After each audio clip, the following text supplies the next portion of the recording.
We call this displaced people, DPs.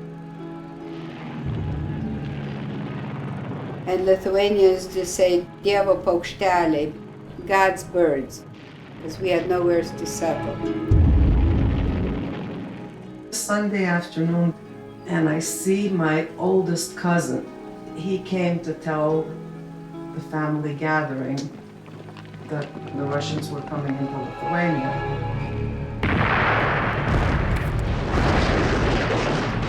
My mother said, well, you have to pray, you have to pray. I must have said thousands of Hail Marys and Our Fathers.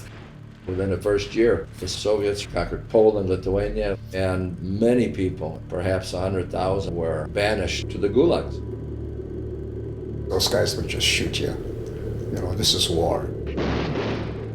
Our family was on the list to be deported, and that was the reason we decided we should escape. When they left, my parents really figured that it would be a short time. They left everything. One of my brothers was going to be left behind.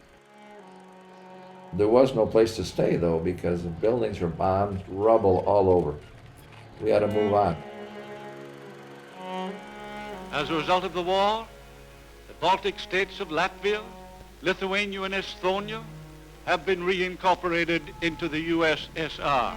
The Allies didn't know what to do with the people. They didn't want to go back to their homelands. So the camps were established within months of taking over. My father put an ad in a newspaper in Chicago looking for relatives. Lucky us, they responded. On March the 11th, we sailed on General SS Muir to New York. I had never seen a city that wasn't rubble. I'm overwhelmed with all the lights shining everywhere. Sometimes you wonder how lucky we are. Other people were not as lucky. Other people were sent back.